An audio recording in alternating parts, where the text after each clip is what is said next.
Mesdames et Messieurs les ministres, Excellences, chers amis.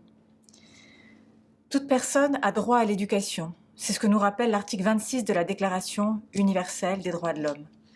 Oui, l'éducation, c'est un droit universel, c'est-à-dire un droit pour toutes et tous, d'où que l'on vienne. Mais cela signifie aussi un droit à tous les âges de la vie. Car l'éducation ne s'arrête pas à la porte des écoles ou au terme des études. Elle est un apprentissage permanent.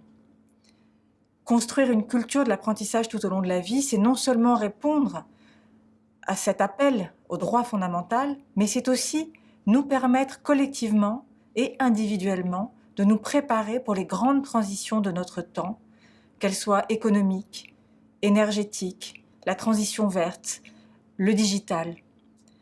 Près de la moitié des adultes aujourd'hui ne maîtrisent pas les compétences numériques. Nous ne pouvons pas les laisser de côté. Je pense aussi à tous ceux et surtout toutes celles qui n'ont pas eu droit à l'éducation de leur enfance, ces 770 millions d'adultes qui ne savent ni lire ni écrire et dont les 2/3 sont des femmes. Pour avancer ensemble vers les objectifs de développement durable, vers cette transition verte sur lesquelles nos sociétés sont dans l'impasse, l'éducation des adultes est donc un levier indispensable.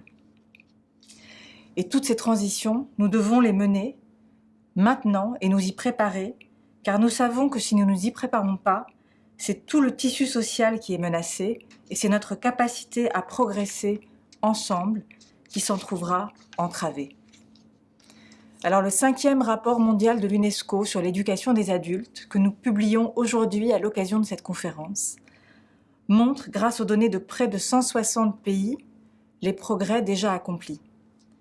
Depuis 2018, la participation à l'apprentissage et à l'éducation des adultes a progressé dans la moitié de ces pays et les femmes en ont été les premières bénéficiaires. Mais notre rapport souligne aussi que les publics qui en ont le plus besoin, populations autochtones, migrants, personnes âgées ou en situation de handicap, sont trop souvent privés de possibilités d'apprentissage.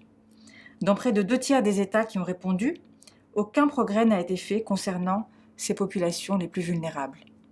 Et nous observons même des déclins dans un quart d'entre eux pour les populations rurales ou les personnes âgées. Alors ce rapport dresse ce constat, mais propose aussi des solutions pour investir plus et investir mieux dans l'éducation des adultes, pour étudier les besoins pour adapter nos politiques publiques ou encore accentuer les efforts pour ces publics les plus vulnérables, entre autres exemples.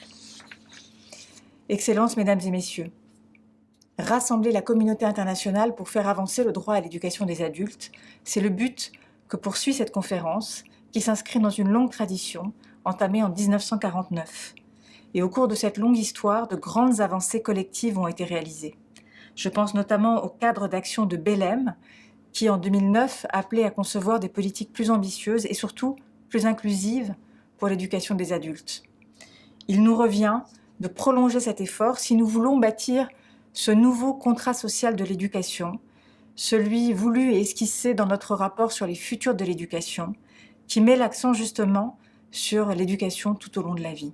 C'est dans cet esprit que vous allez adopter, je l'espère, un cadre d'action qui façonnera l'éducation des adultes pour les 12 prochaines années. Vous participerez ainsi à ce grand mouvement de transformation de l'éducation qui passera par le sommet sur la transformation de l'éducation autour du secrétaire général des Nations Unies, Antonio Guterres, et dont les orientations et la substance sont préparées par l'UNESCO. Je veux donc conclure en remerciant le Royaume du Maroc, qui, en accueillant cette conférence importante, prouve à nouveau son engagement pour l'éducation et son engagement pour l'UNESCO. Je vous remercie.